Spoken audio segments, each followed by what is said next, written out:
భూమా నాగిరెడ్డి తండ్రి ఇచ్చిన ఫ్యాక్షన్ పరంపరను చేతపట్టుకోవడమే కాదు, అదే ఫ్యాక్షన్ తో తన వర్గాన్ని కాపాడుకునే ప్రయత్నం చేశారు. అంతేనా, ఫ్యాక్షన్ వల్ల బంగారం లాంటి కుటుంబాలు విచ్ఛిన్నం అయిపోవడం, విలువైన ప్రాణాలు గాల్లో కలిసిపోవడం అస్సలు నచ్చలేదు. అందుకే ఫ్యాక్షన్ అంటే పడిచచ్చే ఊళ్లలో పాదయాత్ర చేసి మరీ ఫ్యాక్షన్ కు ఫుల్ స్టాప్ పెట్టే ప్రయత్నం చేశారు. భూమా జీవితానికి సంబంధించిన పలు సంఘటనల్ని చూస్తే చాలా యాక్షన్ సినిమా సీన్లలో ఉన్నట్లు కనిపిస్తాయి. సినిమాటిక్ జీవితంగా కనిపించే ఆయన జీవితంలో ఆయన ఎప్పుడూ పోరాడుతూనే ఉన్న వైనం కనిపిస్తుంది. భూమా నాగిరెడ్డి మిగిలిన ఫ్యాక్షన్ లీడర్లా కాదు, రొటీన్ రాజకీయ నాయకుడు అంతకన్నా కాదు, అంతకు మించింది ఆయనలో ఉంది.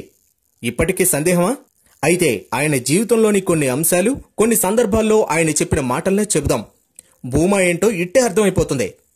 25 మంది దాడి చేసి ఒక పెద్దాయన్ను చితకబాది సంచిలో మూట కట్టేసి రోడ్డు మీద పడేసి జీపులతో తొక్కించి చంపేసింది. మరీ ఇంత దారుణమా? ఏ సినిమాలో సీను అనుకోవద్దు. అది భూమా నాగిరెడ్డి తండ్రిని ప్రత్యర్థులు హత్య చేసిన వైనం.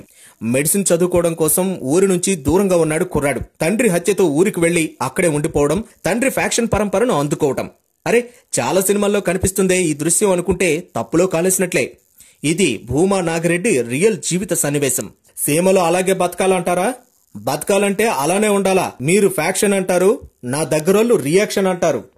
నెత్తురు పడకుండా ఆపాలన్నా కొన్నిసార్లు ఫైట్ చేయాల్సిందే. మేం చేసేది అదే. పెద్ద పెద్దోళ్లతో తేల్చుకోవడానికి బలం కాదబ్బా, దమ్ము కావాలి. నేను దమ్మున్నోడ్నే. నేను చెప్పడం లేదు, నంద్యాల చెప్పింది విషయం. కర్నూలు కర్నూలు అని మీరు చెప్పనక్కర్లేదు, మొత్తం సీమంతా మాదే. భూమా వాళ్ల గురించి కడప అనంతలకు కూడా తెలుసు.